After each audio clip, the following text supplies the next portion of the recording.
شروع اللہ کا نام لے کر جو بڑا مہربان نہایت رحم والا ہے۔ ان فرشتوں کی قسم جو ڈوب کر کافروں کی جان کھینچ لیتے ہیں، اور ان کی جو مومنوں کی جان آسانی سے نکالتے ہیں، اور ان کی جو تیرتے ہوئے جاتے ہیں پھر لپک کر آگے بڑھتے ہیں، پھر دنیا کے کاموں کا انتظام کرتے ہیں کہ وہ دن آ کر رہے گا جس دن وہ زلزلہ آئے گا، پھر اس کے پیچھے اور زلزلہ آئے گا۔ اس دن لوگوں کے دل خوف زدہ ہوں گے اور آنکھیں جھکی ہوئی۔ کافر کہتے ہیں کیا ہم الٹے پاؤں پھر لوٹیں گے؟ بھلا جب ہم کھوکھلی ہڈیاں ہو جائیں گے تو پھر زندہ کیے جائیں گے؟ کہتے ہیں کہ یہ لوٹنا تو سراسر نقصان کا لوٹنا ہوگا۔ تو بس وہ ایک ڈانٹ ہوگی، اس وقت وہ سب میدان حشر میں آ جمع ہوں گے۔ بھلا تم کو موسیٰ کی حکایت پہنچی ہے جب ان کے پروردگار نے ان کو پاک میدان یعنی طویٰ میں پکارا اور حکم دیا کہ فرعون کے پاس جاؤ کہ وہ سرکش ہو رہا ہے، پھر اس سے کہو کہ کیا تو چاہتا ہے کہ پاک ہو جائے اور میں تجھے تیرے پروردگار کا رستہ بتاؤں تاکہ تجھ کو خوف پیدا ہو؟ غرض انہوں نے اس کو بہت بڑی نشانی دکھائی مگر اس نے جھٹلایا اور نہ مانا، پھر لوٹ گیا اور تدبیریں کرنے لگا۔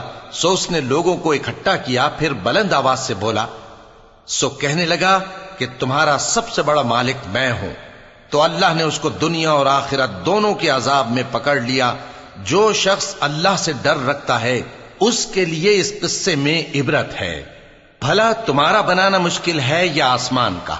اللہ نے اس کو بنایا، اس کی چھت کو اونچا کیا، پھر اسے برابر کر دیا، اور اسی نے رات تاریک بنائی اور دن کو دھوپ نکالی، اور اس کے بعد زمین کو پھیلا دیا۔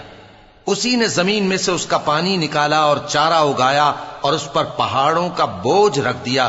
یہ سب کچھ تمہارے اور تمہارے مویشیوں کے فائدے کے لیے کیا۔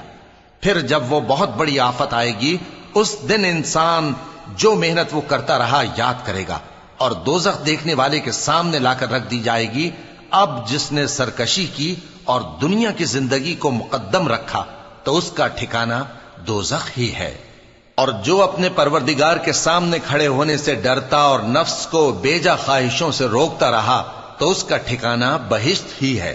اے پیغمبر صلی اللہ علیہ وآلہ وسلم، لوگ تم سے قیامت کے بارے میں پوچھتے ہیں کہ اس کی آمد کب ہے، سو تم اس کے ذکر کی طرف سے کس فکر میں ہو؟